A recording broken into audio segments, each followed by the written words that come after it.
Ser ou não ser? Esta é a questão.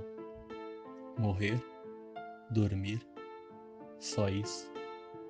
E com o sono dizem extinguir dores do coração e as mil mazelas naturais a que a carne é sujeita. Eis uma consumação ardentemente desejável. Morrer, dormir, dormir, talvez sonhar. Aí está o obstáculo. Os sonhos que hão de vir do sono da morte, quando tivermos escapado ao tumulto vital, nos obrigam a hesitar. E é essa a reflexão que dá à desventura uma vida tão longa. Pois quem suportaria o açoite e os insultos do mundo, a afronta do opressor, o desdém do orgulhoso, as pontadas do amor humilhado, as delongas da lei, a prepotência do mando e o achincalhe que o mérito paciente recebe dos inúteis, podendo ele próprio encontrar o seu repouso com um simples punhal? Quem aguentaria fardos, gemendo e suando, numa vida servil, senão porque o terror de alguma coisa após a morte? O país não descoberto, de cujos confins nenhum viajante jamais voltou.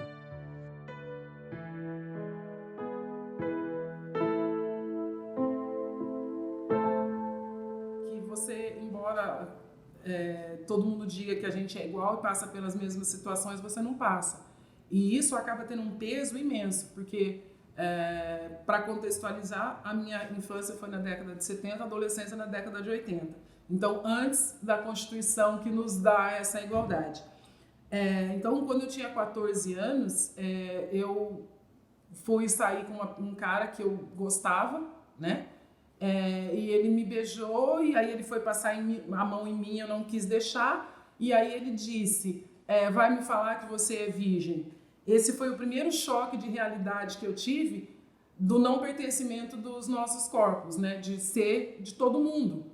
Por que eu não tinha direito de ser virgem com 14 anos? Cara, nós estamos falando de 14 anos, né? Agora com o ECA, era estupro de vulnerável, não é? Só que isso acabou dando um nó na minha cabeça e fez com que eu até hoje não consiga ter alguns comportamentos. Eu, por exemplo, não uso roupa justa. Quando eu era modelo, deu o que fazer para me convencerem a desfilar de mini saia, porque eu não colocava. Né? Nada que lembrasse sexo, eu queria. Né? E eu fui educada para ser sucessora da minha mãe. Ou seja, eu fui educada para ser uma excelente doméstica. Aposenta-se a negra mais velha, a filha assume. Com aquela velha desculpa, você trabalha em casa de família, né? E isso perpetua, né? Você já é da família. Não, você não é da família. Ah, mas você vai pra praia. Tá, mas você vai pra praia trabalhar, você não vai aproveitar. Então você não é da família, porque você não leva teu filho para trabalhar na praia. Você leva seu filho para se divertir. E a empregada não. Né? E você começa nesse contexto muito cedo. Eu fui babá com 14 anos, eu era babá. Né? Então, e aí você vai vendo que isso faz com que você não se encaixe em lugar nenhum.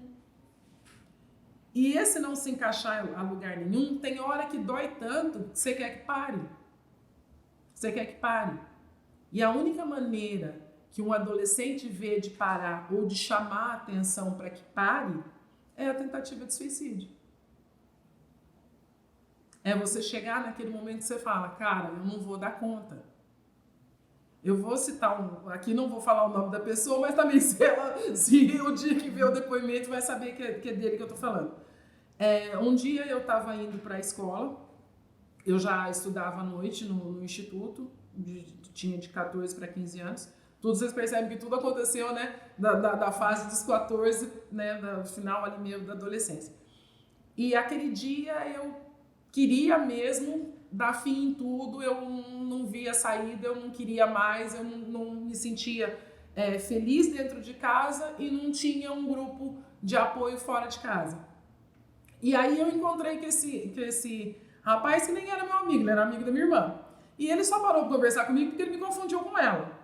E aí eu disse que não era, eu falei, não, eu sou a de Lourdes, né? Ah, onde você tá indo? Tô indo pra escola. Ah, então eu vou com você. Ele acabou com os meus planos, porque ele foi comigo até a porta da escola. E aí, tchau, não era aquele momento de tentar concretizar. E aí acabou passando um momento. E hoje em dia ele é super meu amigo, né?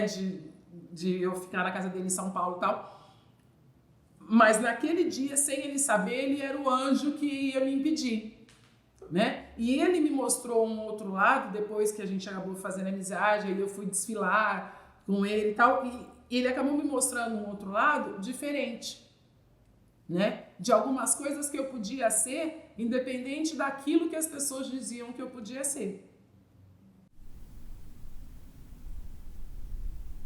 Mas nem sempre isso é o suficiente para você não tentar um suicídio, não é o suficiente para você achar o seu lugar no mundo. É preciso mais, principalmente que hoje em dia a gente sabe que com 14, 15 anos você ainda está desenvolvendo sua personalidade, você ainda está se desenvolvendo. Então você precisa de mais coisas do que aqueles amigos podiam dar, principalmente num contexto racial. Porque mesmo se eu colocando a minha dor, você não consegue sentir, você não consegue ver com os meus olhos, né? Você pode ter empatia de entender o meu sofrimento, mas não consegue dimensionar o sofrimento, né? E a carga racial, ela é muito forte no Brasil, porque em todo lugar que a gente entra, a minha cor chega primeiro. Eu posso ficar sem comer para ficar magra e eu ainda vou ter os meus traços negroides, eu ainda vou ter quadril largo, eu ainda vou ser desse tamanho, eu ainda vou ter gestos grandes, eu ainda vou ter meu sorriso largo. São características da minha raça. Eu não vou conseguir mudar isso. E hoje em dia eu não quero mudar isso. Mas teve um tempo em que você deita e fala assim, Deus, por que eu não sou branca?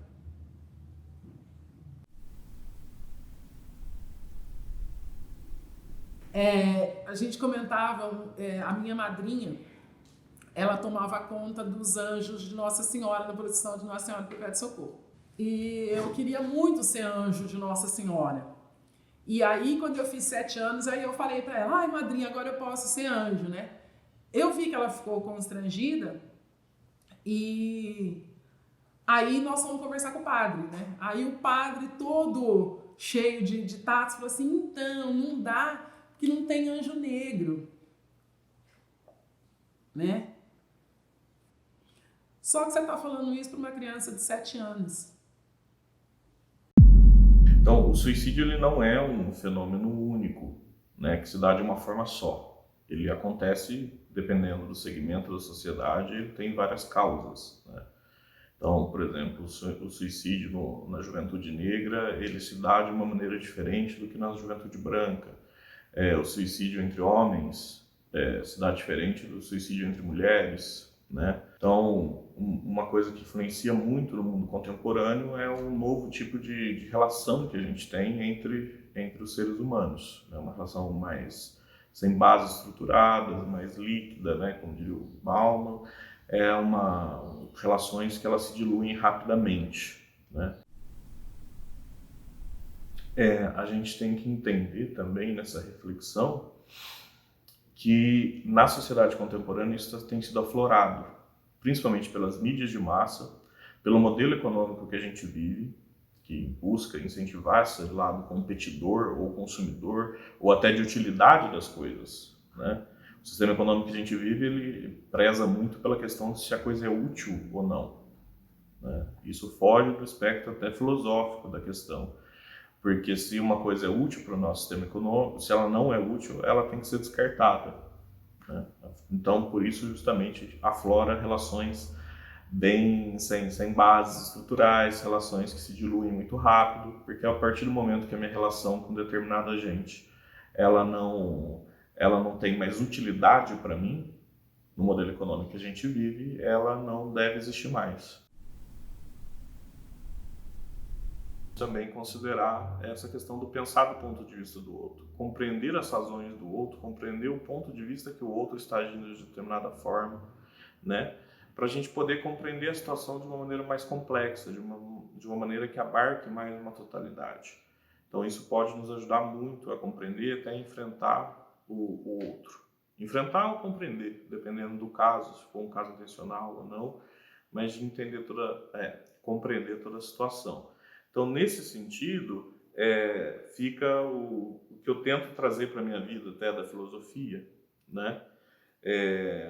O ensinamento grego do conhece-te a ti mesmo, do gnosis seaton, ou seja, uma reflexão contínua de saber quais são os meus limites e até onde eu consigo superá-los, quais são as minhas possibilidades, até onde eu consigo ir, né? Se conhecer a mim mesmo a cada dia, a cada ato, a cada reflexão. Um desafio a sempre estar aberto ao conhecimento, aberto até ao questionamento das minhas próprias certezas, né? O sapere aude, que é um ditado latino antigo, né? O ouse saber, né? Uma busca por esse conhecimento e estar aberto a ele, né?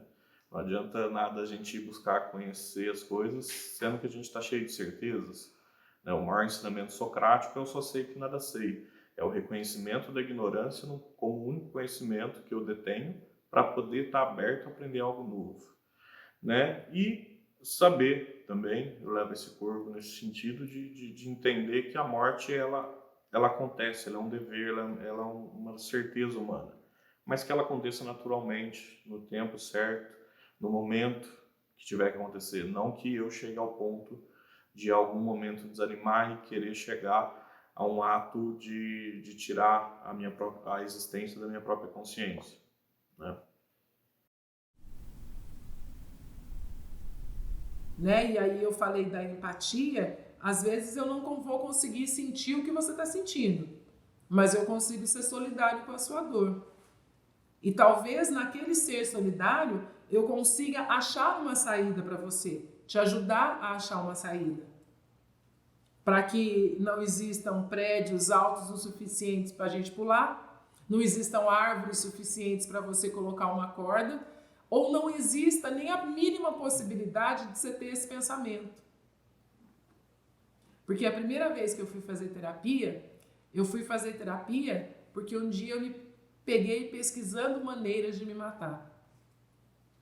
E o mais grave, tinha que ser uma coisa que eu pudesse me matar e levar minha filha comigo, para que ela não ficasse aqui e passasse o que eu passei. Então, da gente conseguir entender esse movimento para que ele não aconteça, para que a gente tenha, assim, esse autoconhecimento, que a gente tenha a possibilidade de não chegar a um extremo, né? É que eu falo, eu sou extremamente grata pelos anjos que Deus colocou na minha vida durante a minha trajetória, para que hoje em dia eu pudesse estar aqui, né? Eu pudesse ser quem eu sou e poder falar, né, sobre. Porque se vocês perguntassem no meu sonho de adolescente, estar aqui, falar e ser quem eu sou hoje não fazia parte dos planos.